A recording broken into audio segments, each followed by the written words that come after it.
Fátima. Nada, sem problema. Só pra gente ficar mais próximo, né, sabendo os nomes. Então, como eu comentei, quando a gente fala sobre a doutrina social da igreja, a gente pode ter duas abordagens. A gente pode ter essa abordagem mais histórica, que seria, digamos, o estudo dos documentos individualmente. E aí a gente começaria lá do Papa Leão XIII, que teve a primeira encíclica chamada Rerum Novarum, né, que quer dizer das coisas novas, que foi no ano de 1891, até a última encíclica, digamos, propriamente dita, da doutrina social, que é a Caritas in Veritate, do Bento XVI, que falava da caridade na verdade, né. Como eu estava comentando, o Papa Francisco ele não escreveu uma encíclica sobre a questão social. No entanto, nos seus documentos ele vem abordando a questão social, né? Ou seja, a casa comum, a Laudato Si mesmo, que estava comentando sobre a casa comum, ele comentava, né, alguns lampejos, ou seja, ele já falava algumas questões sociais, econômicas, políticas. E quando a gente fala em doutrina social da igreja, basicamente, a gente vai passar por alguns pontos, né? Ou seja, essa abordagem histórica, ela vem sendo acompanhada dos acontecimentos históricos. Então, quando eu estava comentando, a doutrina social, digamos, o primeiro documento que inaugurou a doutrina social da igreja do ano de 1891, portanto, final do século XIX. De lá para cá, o que a gente pode contar em paralelo, começou, digamos, com a Revolução Francesa, lá no século XVIII ainda, que já teve alguns impactos sociais, já era uma questão social, digamos, a própria questão do que foi dito assim como o povo tomando o poder. No século XIX, né, já no ano de 1800 e alguma coisa, a gente já fala, por exemplo, de Revolução Industrial.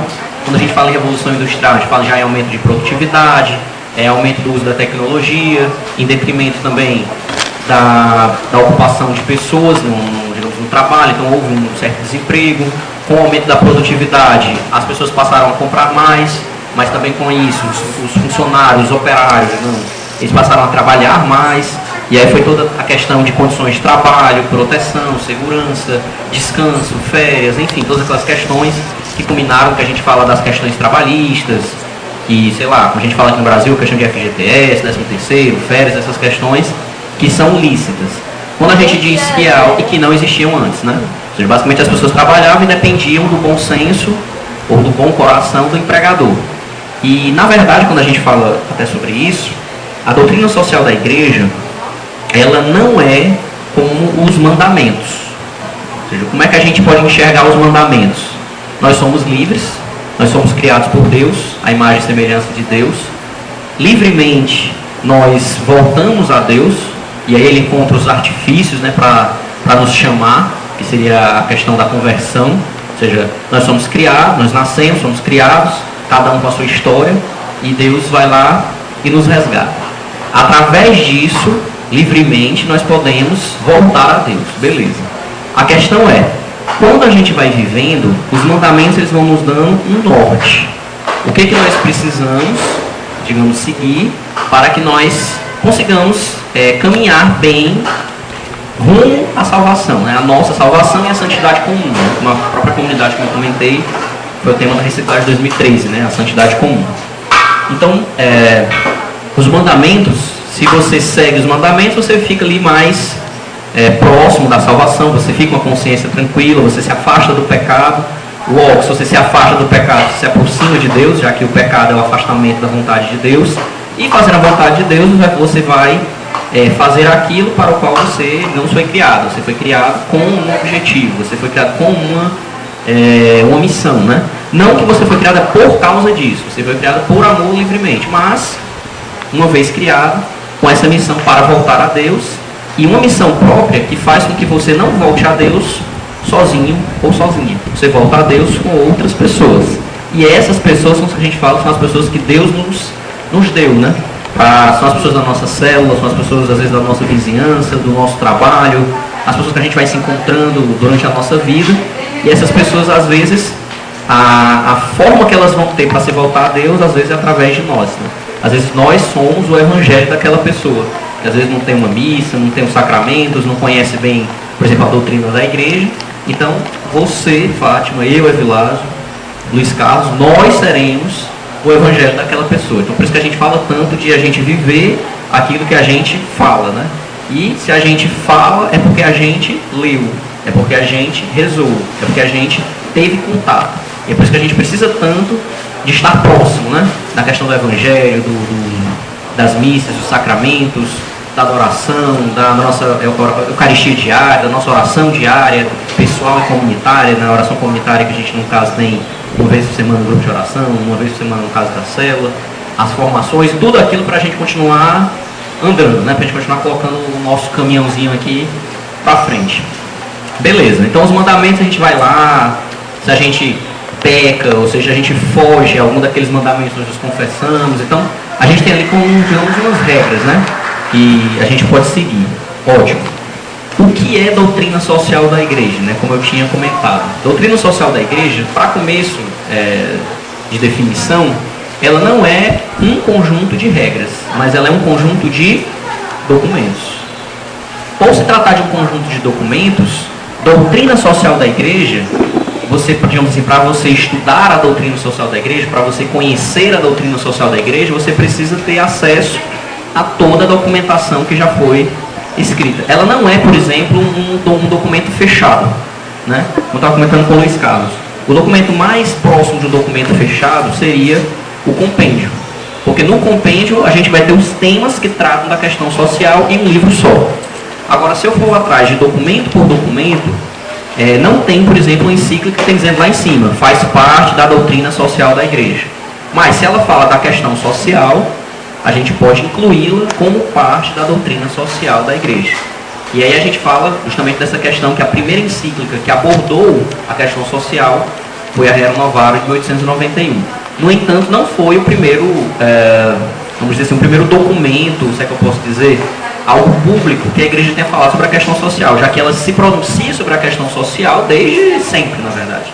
Porque ela vai sempre falando não só de um indivíduo, mas ela vai falando daquelas pessoas que viviam, ou seja, quando, por exemplo, Paulo, ele escrevia aquelas cartas, as famosas cartas paulinas, ele já escrevia para um povo, para uma comunidade.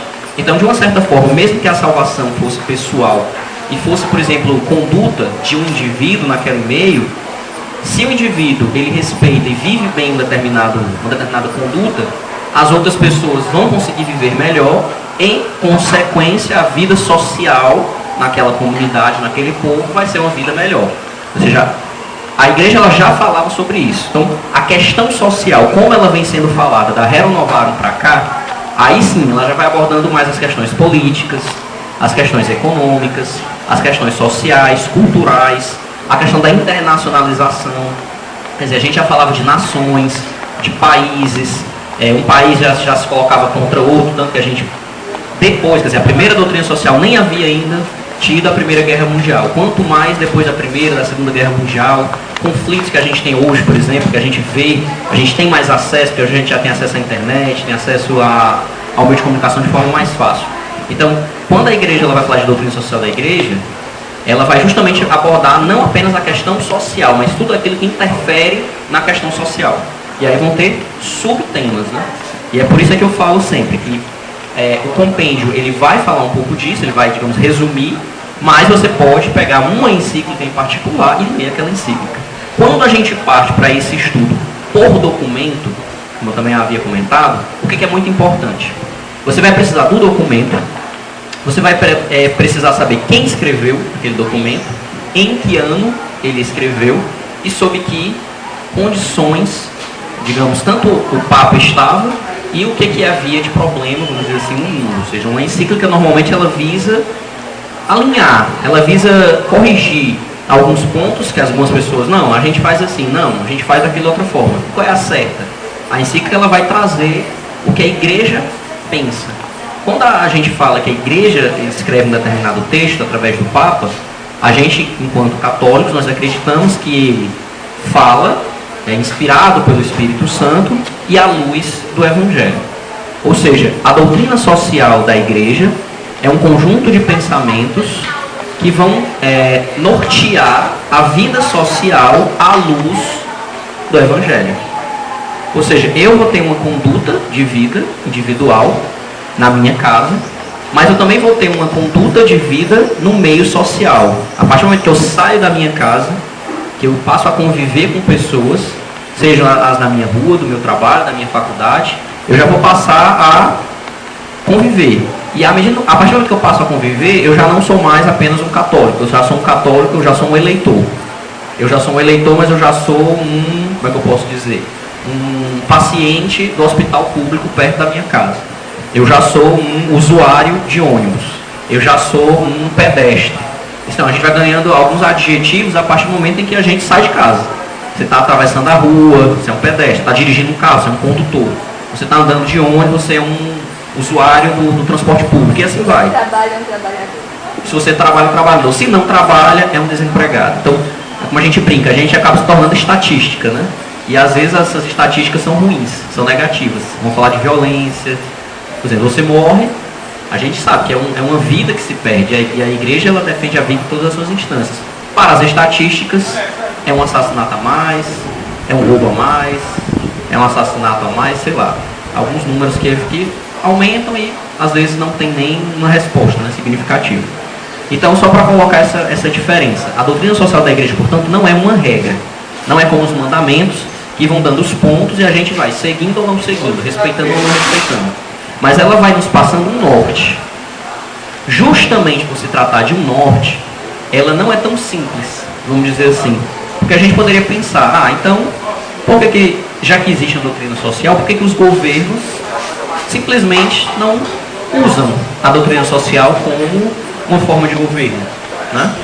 E aí entra justamente um católico, e a igreja, no caso, ela até incentiva, um dos documentos, a Mater Magistra, que fala justamente de igreja, fala mãe e mestre, que fala da igreja, ela incentiva a ação dos fiéis leigos.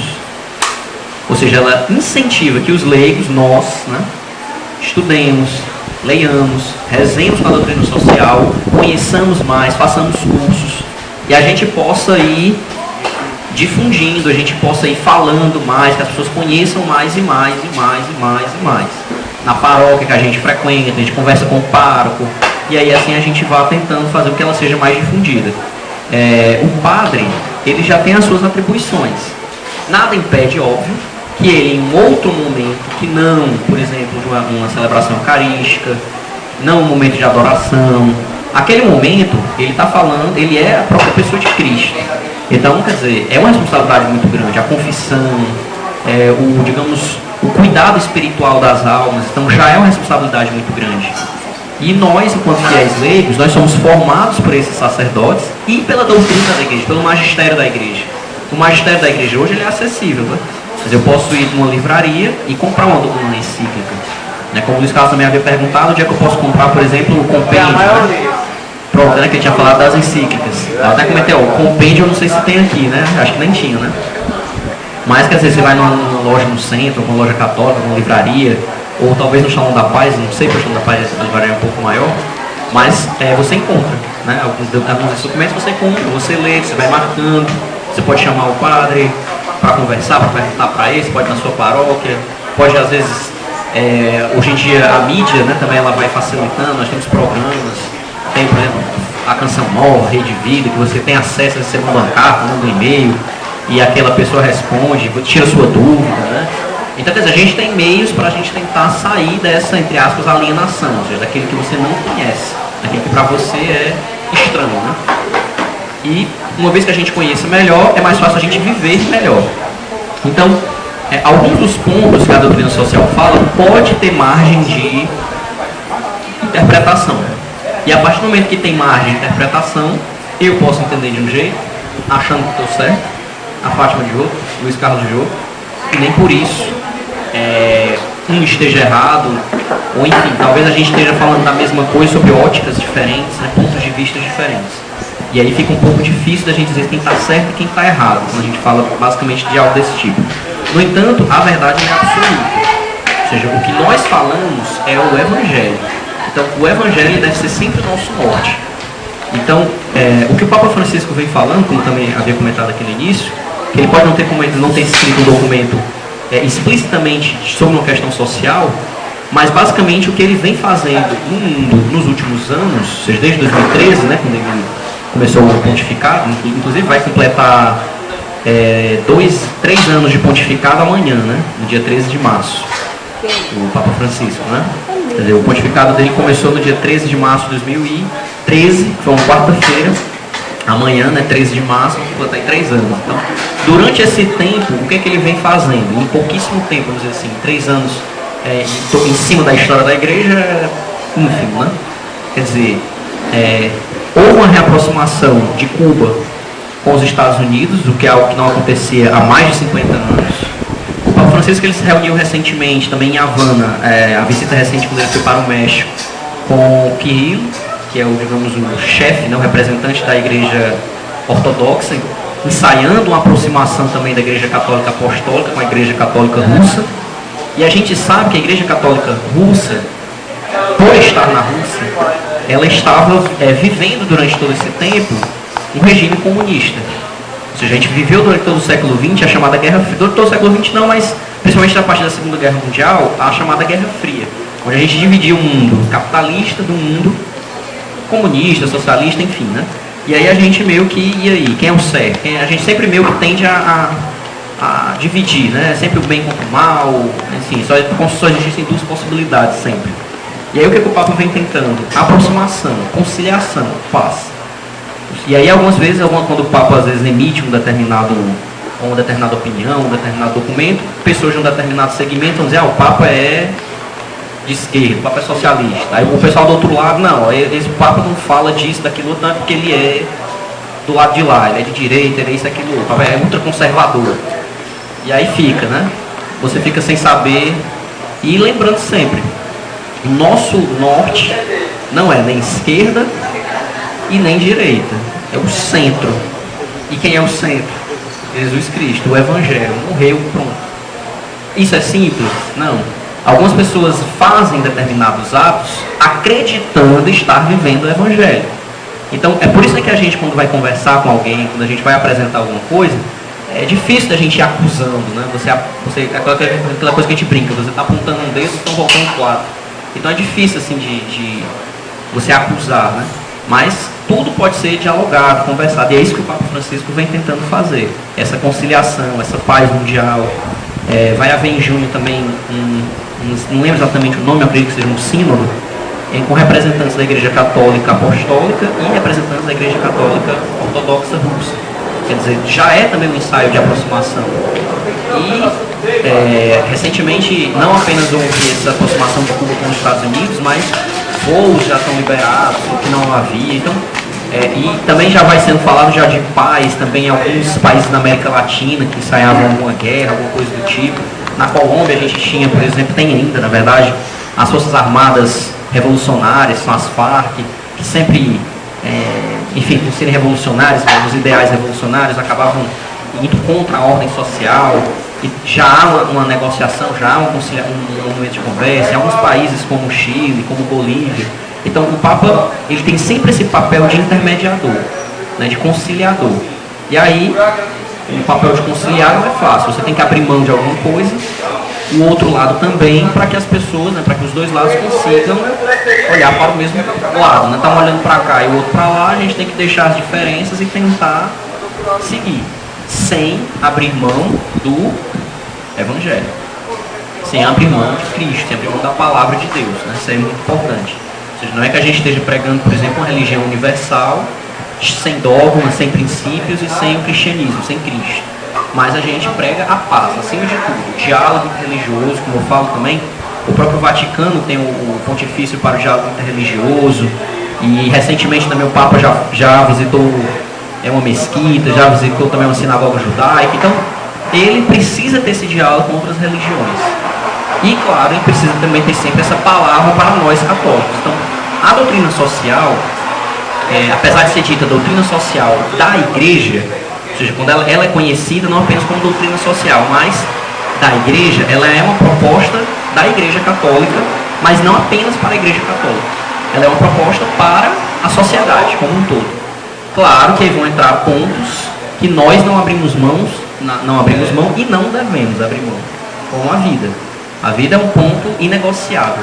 A gente não abre mão da vida. Não, mas é porque se... Não há se. Há sempre um inocente que pode ser morto. Há sempre uma pessoa que talvez não esteja na sua consciência, que ela escolhe morrer.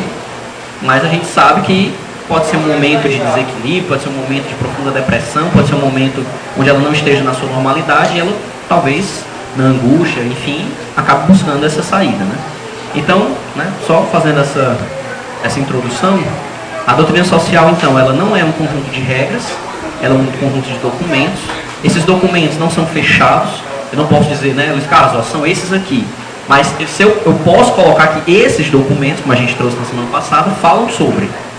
Mas, se a gente procurar, por exemplo, tem algumas encíclicas que não falam especificamente sobre a questão social, mas eu até trouxe também algumas, que falam, por exemplo, sobre o comunismo ateu, falam sobre o socialismo, falam sobre estados totalitários, que justamente foi na época do Papa Pio XII, né, de 1933, apresentou-se o nazismo, na Itália já tinha o fascismo, então o Papa escrevia sobre, né? Tem uma encíclica, o nome dela é até em italiano, normalmente os nomes são em latim, mas tem uma que é em italiano, no Abbiate Bisogno, tipo, não há necessidade, e ele escreveu sobre o fascismo. Tem uma outra que é em alemão, não lembro exatamente o nome, alguma coisa assim, que fala sobre o Terceiro Reich e vai falar sobre o nazismo. Então, ele escreveu algumas encíclicas que são temas difíceis, são temas polêmicos, mas, de uma certa forma, vão falar também da questão social.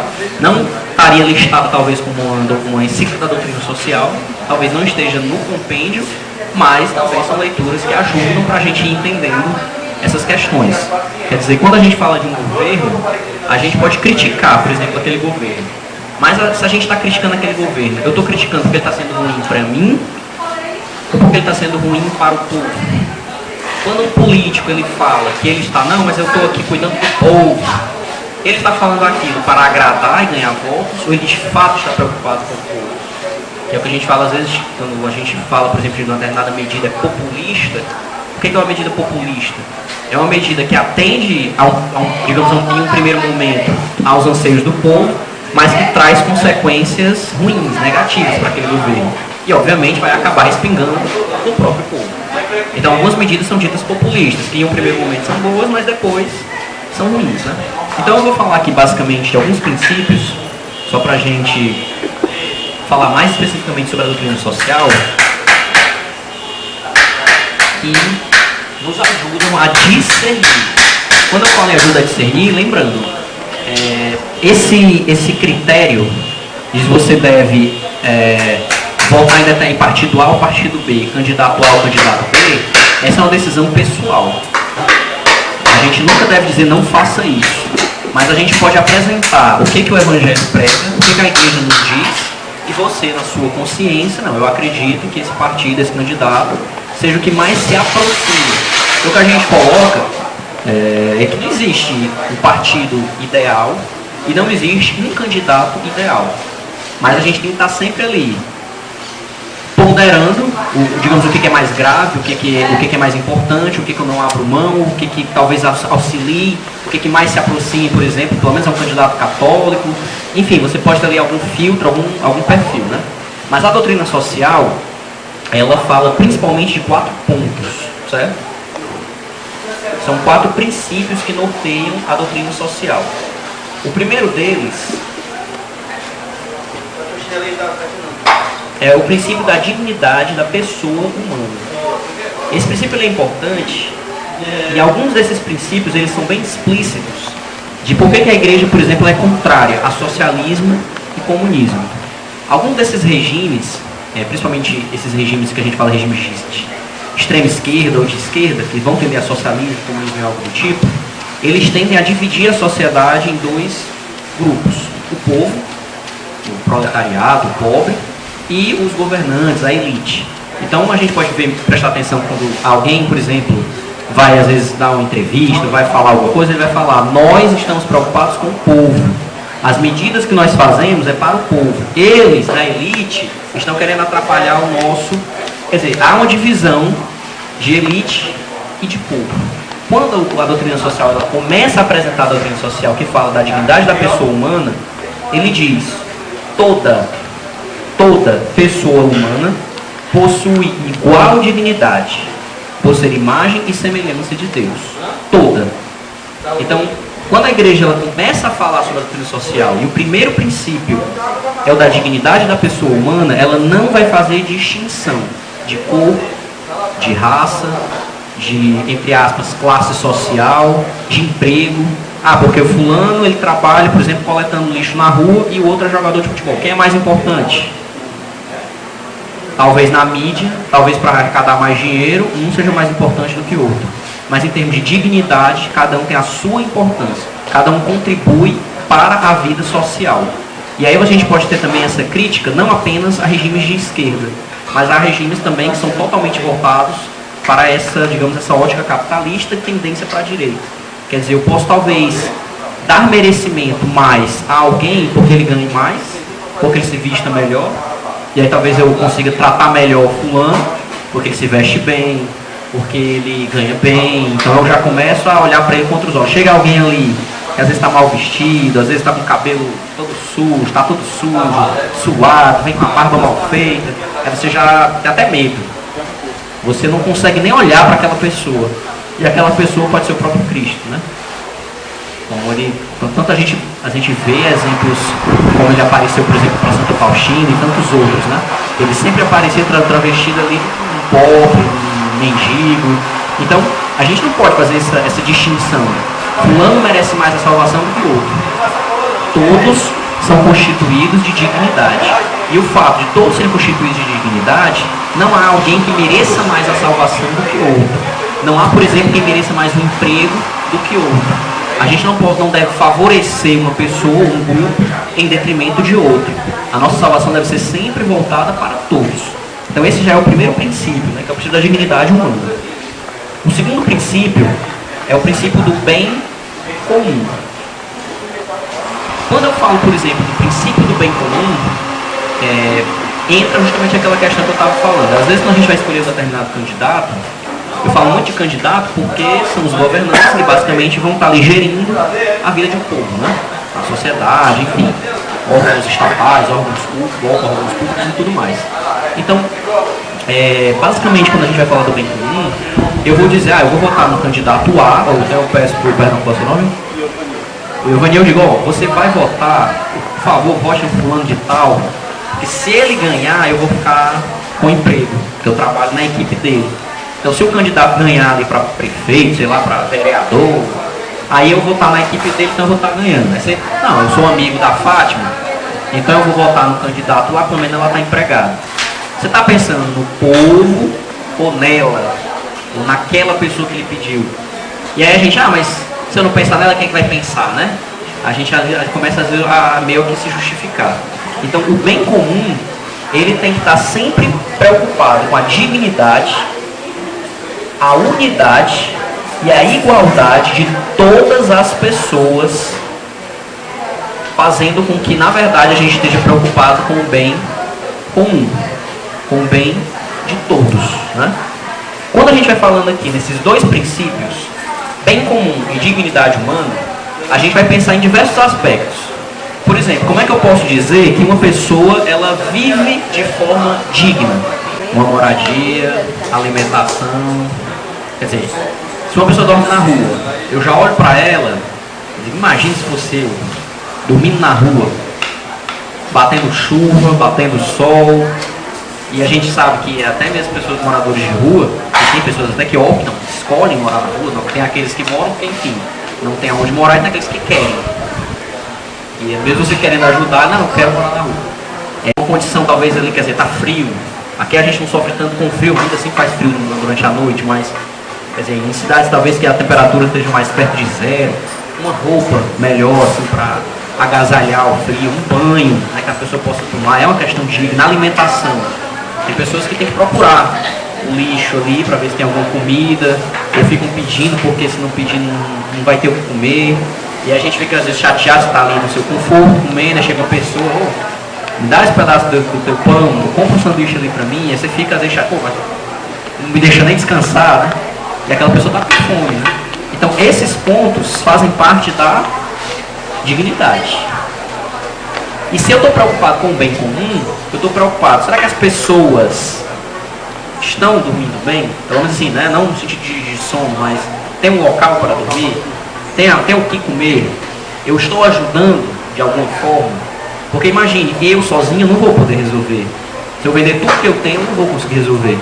Mas a partir do momento em que eu ajudo, Luiz Carlos ajuda, o Vani ajuda, o Fátima ajuda, cada um vai ajudando um pouquinho, ou seja, esse pouquinho de cada um vai se tornando muito. E vai sendo dividido. E eu divido o pão, né? Então quantas vezes a gente, por exemplo, chama alguém para comer na nossa casa, divide aquilo que a gente tem, vai na casa de outra pessoa também. Também faz parte não só a gente oferecer, mas como a gente aceitar também. A gente às vezes fica muito de, não, eu vou porque eu vou fazer para os outros porque é meu. Mas esse negócio de comer na casa dos outros, não gosto. Não é meu, isso aí não é coisa minha. Por que não, né? Se é uma pessoa que está ali convidando, às vezes por ato de gratidão, por alguma coisa, vai também. Você está ali dividindo, né, um momento de alegria, né? Então, quando a gente fala do bem comum, a gente vai falando disso, né? Ele não consiste na simples soma dos bens particulares. Ou seja, não é apenas que cada um vai conseguindo o seu, mas na verdade que a gente se preocupe também com os outros, né? Não que eu me preocupe apenas com o meu.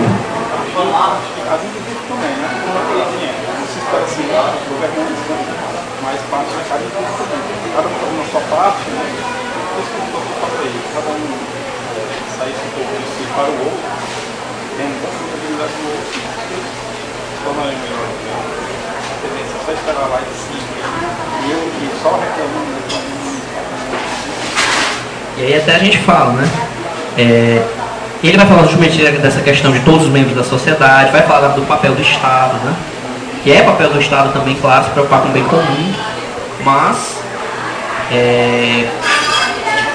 nós temos o nosso papel, né? Nós temos a nossa importância, a nossa atuação para que as coisas possam acontecer de forma pequena, no seu núcleo, na sua família, no seu bairro, na sua vizinhança, no seu trabalho, quando você leva alguma coisa para dividir. Quando você, por exemplo, desvia alguma coisa, é um lanche que você está tirando para levar para sua casa, vamos supor. Isso é um pequeno ato de desvio que talvez alguém que esteja chegando lá no seu trabalho, quando chega para comer, não tem. Mas você está preocupado com o seu, né? Com o seu, sei lá, a pessoa que está na sua casa, alguma coisa do tipo. Todo mundo comeu, todo mundo comeu bem. Não, vou logo pegar ali 3, porque senão não vai ter mais nem para mim. Mas será que tem suficiente para todo mundo? Deixa o outro na frente, cada um pegou, posso pegar o segundo, sei lá. A gente tem como ali controlar melhor essa questão de divisão, de compartilhamento, se as coisas estão sendo bem divididas, né? Beleza, então eu queria falar de outro ponto, mas acho que esse ponto vai estar um pouquinho mais lá na frente. Ele vai falar do assistencialismo, né? Eu acho que ele vai falar do assistencialismo mais em outro princípio, que eu vou comentar mais tarde. Pronto, aqui na subsidiariedade. Então, quando a gente está falando ainda do bem comum, ele vai falando de um princípio que está dentro do bem comum. Então, a gente basicamente vai falar de 4 princípios. A gente falou da dignidade da pessoa humana e a gente está dentro do segundo, que é o princípio do bem comum. Dentro do princípio do bem comum, ele vai falar da destinação universal dos bens. Aqui também é um ponto que, de uma certa forma, ele vai contrapor a doutrina socialista, a ideologia socialista e a ideologia comunista. Ele vai falar que o princípio da destinação universal dos bens está na base do direito universal ao uso dos bens. Mas ele vai falar também da propriedade privada. O que é propriedade privada? Não é ilícito e não é, por exemplo, contra o Evangelho que cada um de nós tenhamos uma propriedade privada. Certo? Vou ler até aqui como o Papa coloca. A propriedade privada, bem como as outras formas de domínio privado dos bens, o que é isso? O que é o privado? O privado é o que não é o público. Então é uma praça que está na rua. A minha casa é privada, ela é minha. A casa do Luiz Carlos é do Luiz Carlos. Ótimo. Então, a propriedade privada, bem como outras formas de domínio privado, um carro, não sei, alguma outra forma privada, assegura a cada qual um meio absolutamente necessário para a autonomia pessoal e familiar e deve ser considerado como uma prolongação da liberdade humana. Então, se eu tenho o meu carro, eu que faço a manutenção, eu que ponho a gasolina, eu que pago o mecânico, eu que compro uma peça que quebra, eu cuido dele e aquilo ali faz parte da minha autonomia. Eu consigo ir para o meu trabalho porque eu tenho o meu carro, eu consigo pegar a minha esposa, eu vou pegar os meninos no colégio, porque eu tenho um carro. Agora, da mesma forma que a propriedade privada ela é importante para a autonomia da pessoa, ele vai falar da destinação universal do uso. Ou seja, Eu tenho o meu carro e alguém me liga. Você pode levar algumas pessoas, sei lá, para outro destino? Não, porque o carro é meu, porque sou eu que coloco a gasolina, porque sou eu que não, vá lá, você não posso não. Mas quer dizer, é meu, é eu que cuido. Mas ao mesmo tempo que é meu, a utilização dele, vamos dizer assim, o uso dele não deve ser só meu. Eu tenho que estar preocupado com o outro. Então dá uma carona. E aí a gente já faz isso às vezes meio que implicitamente, sem nem pensar muito, está fazendo certo ou errado. A gente mesmo já tem isso no coração, assim. Se você está ali, você está olhando uma pessoa ali, está ali triste pelo canto, está ficando tarde, você olha o relógio, está na catedral, sei lá, a gente está lá, 11 horas da noite, você olha, tem um irmão lá triste, você tem carona, você tem como ir para casa? Tem um não. Estou até preocupado que não tem como ir para casa. Pois vamos, ele leva. Quantas vezes a gente pode fazer isso e deve fazer isso, né? Que aí entraria um pouco até da caridade, você pensar no outro. Então, o que ele vai falando aqui é o princípio que está preocupado com o bem comum. Eu tenho um bem, uma propriedade privada e cuido dela, mas ela não é só para mim. Isso aqui, por exemplo, vai contra e vai de encontro ao que o socialismo, o comunismo eles vão pregar, que eles vão dizer que, por exemplo, eles são contra a propriedade privada. Eles acreditam que todas as propriedades devem ser de domínio do Estado. E aí qual é o risco disso? Quando a gente passa a jogar tudo para o Estado, a gente meio que tira a responsabilidade nossa de ajudar o outro. Aquela responsabilidade passa a ser do Estado. Então, como o Giovanni estava comentando, a gente meio que, bom, se o Estado não está dando, se o Estado não é isso, quer dizer, o Estado não está dando remédio, o Estado não está dando, a gente fica reclamando, mas a gente mesmo não ajuda, a gente não faz a nossa parte, né? Então, esse princípio do bem comum, associado ao princípio da dignidade, vai falar dessa questão do direito da pessoa ter onde dormir, ter o que comer, mas a gente possuir a nossa propriedade e a gente também compartilhar, a gente poder dividir, né? Não ter apenas aquilo só pra gente, né? Continuando mais um pouco, a gente vai falar de mais dois princípios, né, pra gente finalizar. Só para finalizar também, antes ainda do princípio do bem comum, a igreja e o evangelho, ele dá uma opção preferencial pelos pobres. Quando a gente diz que essa opção preferencial pelos pobres, não quer dizer que, por exemplo, o governo deve governar apenas para, mas ele deve se preocupar principalmente com. Já é uma diferença sutil, que é importante, claro, quer dizer, se a pessoa não tem um acesso à saúde e o outro tem algum, vamos supor, no meio, então eu tenho que me preocupar, claro, em primeiro lugar, para aquele que não tem. Mas isso não quer dizer que o que é que eu faço? Eu vou aumentar, por exemplo, um exemplo aqui, eu vou aumentar o valor dos planos de saúde particular para tirar o dinheiro dali e jogar para o atendimento dos pobres. Vai chegar um momento que a pessoa não vai ter mais condição de pagar o seu plano de saúde e vai ter que usar o outro. E aí aquele serviço passa a ter uma má qualidade, passa a não estar mais pagando os funcionários bem, os equipamentos começam a ficar obsoletos, quebrados, sem manutenção, sem remédio, sem medicação e tudo aquilo que a gente vê hoje, por exemplo, dos planos de saúde, né, do SUS, né, que seria um sistema de saúde do governo, né, estatal. Então, a gente precisa ter meios. Se você tem condição de pagar um plano de saúde, ótimo. Mas que não seja atrapalhado, que não seja aumentado constantemente de duas formas. Seja pelo Estado, aumentando tributação, seja pelos próprios donos, que podem, por exemplo, estar querendo lucrar mais. E é justamente aquilo que a gente fala. Nem um lado, nem socialismo e comunismo, e nem o capitalismo no sentido de visar lucro. A gente tem que pensar. E qual é a melhor forma, talvez? Talvez não tenha a forma, mas o que a gente precisa ter é a liberdade para escolher. Então, se determinado serviço ele é fornecido somente pelo Estado, se ele for ruim, o que eu posso fazer? Suponha que, por exemplo, a gente está falando do fornecimento de energia. Só tem o Estado que fornece energia. E a energia fica caindo, a energia fica oscilando, a taxa de energia está muito cara, não estou gostando desse serviço, eu quero ir para outro, vou para onde? Não posso porque só tem o Estado. E isso é ruim. Da mesma forma que os benefícios, por exemplo, que o capitalismo pode trazer é a concorrência, se esse não está bom eu vou para aquele, mas se eles se reúnem e, nós três aqui juntos, nós temos todo o fornecimento de energia. Então a gente vai fazer o seguinte, vamos acertar um preço a gente coloca o preço lá em cima, e aí entra aquela questão toda de cartel e outras questões que vão marcar um preço, colocar o preço alto, todo mundo sai ganhando, aquela coisa toda, nem uma coisa nem outra. Nem o Estado no sentido de ser um único fornecedor e nem deliberações que podem prejudicar o bem comum. Como eu estava até comentando ali mais cedo. Se eu tenho, por exemplo, um determinado comércio, é lícito que eu coloque o valor que eu gasto, ou seja, com a matéria-prima, com o consumo, com a compra, com a energia, com a água, sei lá, com o pagamento dos funcionários, então você tem que no mínimo pagar aquilo que você gasta, e o salário daqueles funcionários, o seu salário, e pronto. Então, quer dizer, você fez as contas, o valor do produto é R$1, e você, somando tudo, ele daria R$1,40, então você coloca, sei lá, R$1,50, mas quando você chega lá, quanto é? É 5, é 6, é 8, por quê? Está visando. E aí é o que às vezes, que muitas vezes acontece, vai ver alguns empresários que o carro é o melhor que tem helicóptero, viaja toda a Europa, aquela coisa toda. Não que isso seja ilícito, mas será que não poderia estar dividindo melhor? Será que o preço poderia ser mais acessível? Ou se ele faz tudo isso, mas será que ele destina parte dos seus bens para os pobres? Para alguma ação social, para alguma ação comunitária, alguma coisa do tipo, né? Então essa ação preferencial para os pobres ela é muito importante. Os outros dois princípios, para a gente fechar, os nomes são parecidos, certo?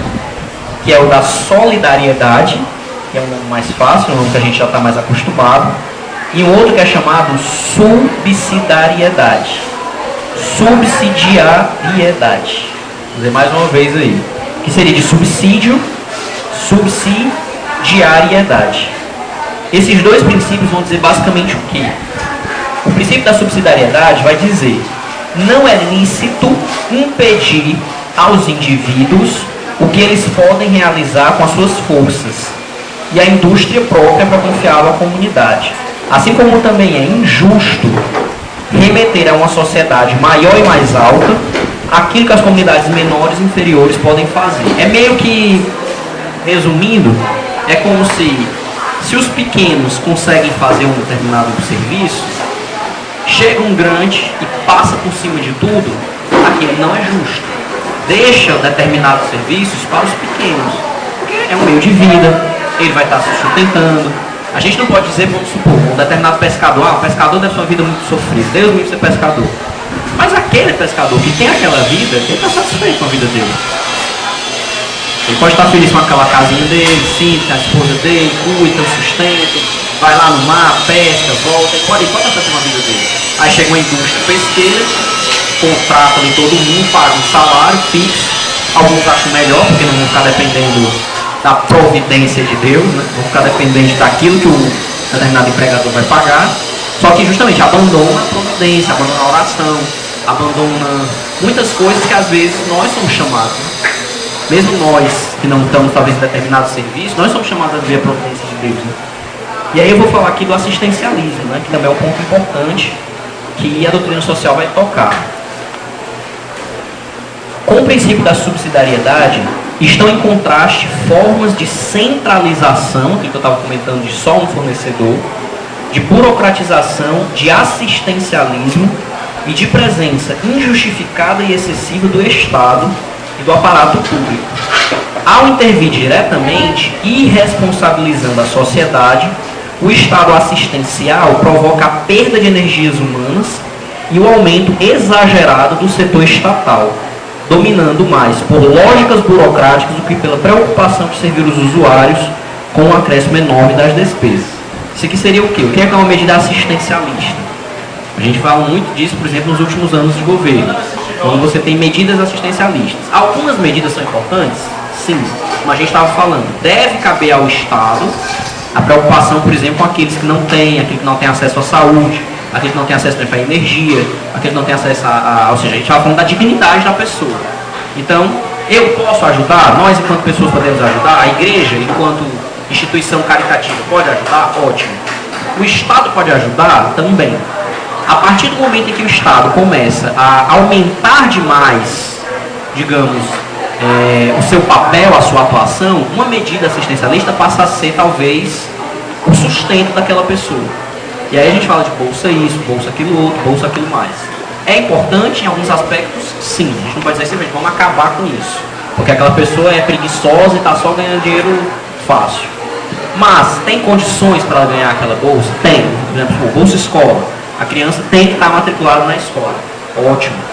Se pelo menos a criança está matriculada na escola, está estudando e está usando aquele dinheiro para comprar material, para comprar farda, para o transporte escolar e aquela pessoa não tinha condição, ninguém tem o que falar.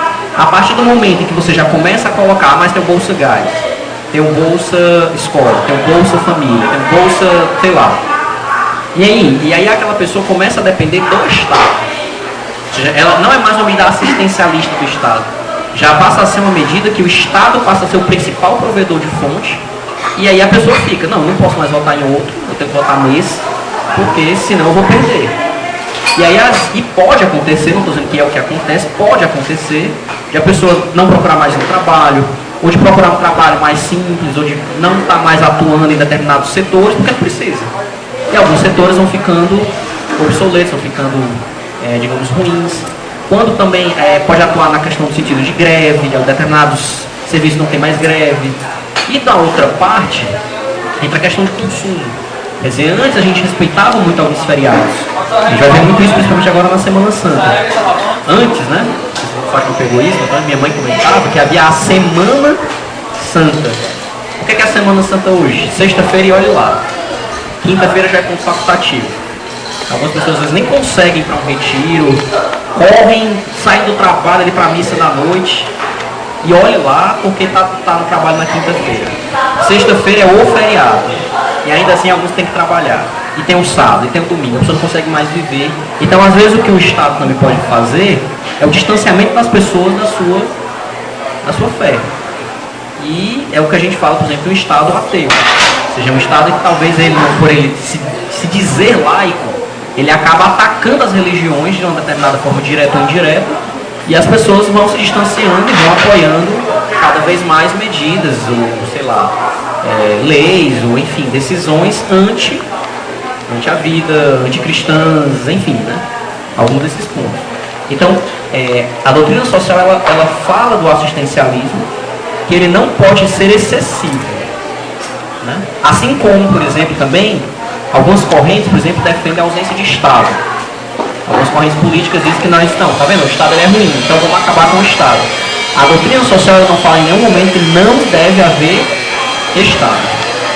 Ela só fala que o Estado deve trabalhar em função do bem comum. Então, nem a ausência de Estado é solução, nem total concentração de poder no Estado. Se a gente corre de um lado para uma corrente do liberalismo, que a gente pode chamar, por exemplo, de anarquia, por exemplo, que algumas pessoas até associam anarquia à confusão, né? Tem os meninos ali fazendo anarquia danada. O que seria a anarquia de fato? É quando você tem ausência de Estado. Ou seja, eles dizem que o povo vai governar. E até, por exemplo, a lógica do próprio comunismo, né? A gente vai dizer que o povo vai coordenar. Não deve ser esse lado, assim como não deve, não. Tudo o Estado fornece. O Estado vai fornecer saúde, educação, comida, tudo. Nem tudo. Ele deve fornecer oportunidades. Ou seja, se é uma empresa, uma determinada pessoa quer abrir uma empresa, o Estado deve ajudar aquela pessoa a abrir uma empresa. Não como no Brasil, que você tem, por exemplo, uma série de dificuldades para abrir uma empresa, você tem imposto mais imposto, porque até incentiva, às vezes, o produto ilegal, vai vendo em determinados locais, tem pessoas vendendo produtos que não são legalizados, porque assim não paga imposto, aquela coisa toda, e fica aquela discussão. Então, o Estado está ajudando ou está atrapalhando? Em determinados pontos ele atrapalha, mas em outros pontos ele ajuda. Então a gente precisa estar sempre fiscalizando, escolhendo um bom candidato, para que aquela pessoa siga os princípios cristãos, a gente reze para os nossos governantes. Então todos esses pontos são muito importantes. Né? E o último princípio é a solidariedade, né? Que ele basicamente ele vai empenhar também, ou seja, ele vai basicamente atuar também em vista do bem comum. Né? A solidariedade, vai dizer o Papa também, ela confere particular relevo à intrínseca sociabilidade da pessoa humana, à igualdade de todos em dignidade e direitos, ao caminho comum dos homens e dos povos, para uma unidade cada vez mais convicta. Ou seja, a solidariedade vai fazer com que, por exemplo, se eu tenho mais, eu posso dar a quem tem menos. Mas pela minha liberdade, pela minha escolha, quando um determinado Estado ele começa a intervir na vida das pessoas, obrigando essa divisão, é o que a gente fala. Essas medidas socialistas, comunistas e tudo mais, elas se preocupam demais com a ótica econômica. Então, se eu ganho muito, eu vou ter que, eu sou obrigado, através de imposto, a pagar um imposto maior para o Estado. Só que isso, de uma certa forma, pode acabar me atrapalhando em termos de empresa. Por exemplo, se eu tenho mais dinheiro, talvez eu tenha mais condição de montar uma empresa, pagar mais funcionários. Óbvio, do lado justo da coisa, sem visar o lucro. E, por estar pagando muito imposto, eu acabo contratando menos, a economia fica engessada, as pessoas vão sendo desempregadas, e aí vai ter toda uma crise, por exemplo, que a gente vai vendo aí. Então, moral da história, né? O que a doutrina social vai nos falar? Nem um lado, nem outro. Não há um conjunto de regras que você deve seguir e pronto, acabou o problema. Mas a gente deve ficar muito preocupado, ou pelo menos assim, né?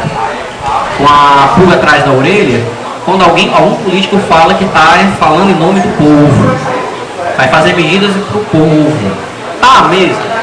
De fato, você conhece a história dele, acompanha, o que ele está falando ali é da boca para fora para ganhar votos. A gente sabe muito bem, quando a gente vai assistir, por exemplo, determinadas propagandas políticas, é um sonho, né? Maravilhoso, eu queria morar, eu brincava na época da campanha da atual presidente, na última, da reeleição, que dizia que eu queria morar no mundo daquela propaganda, porque ali não tem violência, todo mundo tem acesso à saúde. As propagandas dizem, por exemplo, que você consegue marcar a sua saúde, a sua consulta de casa, você liga, marca uma consulta, vai na hora marcada, não tem mais fila, essa é muito maravilha. Vai lá na prática, você chega 3, 4 horas da manhã, vão ter 50 senhas, e às vezes você não consegue mais pegar aquela senha. Às vezes uma pessoa do interior, com dificuldade de atendimento, não consegue. E tantas outras coisas, né? A situação de violência que está cada vez maior, a economia que está nessa crise, essa confusão política, que fala tanto de corrupção, a cada dia um político novo envolvido em corrupção. Então, esse anseio pelo poder, não apenas por estar, por exemplo, no governo, mas pelo poder, o cara quer ser a pessoa que manda. Então, as pessoas são compradas, e aí aquilo que deveria ser, de fato, talvez um ato bom para o povo, passa já a não ser mais, porque houve desvio de verba. Uma determinada obra que seria boa para a população não termina, né? E aí basicamente você vai tendo esses pontos, né? Você vai tendo esses problemas. Então, fechando, a gente tem os 4 pontos, os 4 princípios: dignidade da pessoa humana, o bem comum, a subsidiariedade e a solidariedade, e eles vão estar tocando alguns pontos, né? Se a gente tem uma lida no compêndio, ele vai estar falando divisão por assunto, ele vai estar falando de política, de economia, mas basicamente esses princípios eles vão estar no decorrer do compêndio. As encíclicas, como eu falei, elas vão abordar temas específicos, então também vale a pena, se eu quero tirar uma dúvida, eu quero entender um pouco melhor o que o Papa X falou, Leão XIII falou, Pio XII falou, ou o assunto tal foi falado, então a gente tem condição também de ir, né? Então basicamente assim, foi algo bem por cima, até porque a doutrina social é bem densa realmente, assim, mereceria com certeza um tempo maior de dedicação meu e de vocês. Então, para a doutrina social, ela não é algo que você estuda em um dia, mas é algo que você pode ter um programa, assim, dividir melhor, ler isso, ler aquilo outro, dividir melhor, discutir, conversar, e não apenas na época das eleições. Mas a política, ela deve estar sempre na nossa vida, e a gente precisa estar interessado pela política. Quando a gente desliga uma propaganda política, a gente não quer saber sobre discussão política, não vou nem discutir política. Ou tem aquele senso comum de que política e futebol não se discutem. Política se discute sim, e é preciso discutir. Não discutir de partir para a briga. Não discutir de desrespeitar a pessoa. Mas a discussão sadia, o diálogo e a busca da conciliação. Amém? Amém.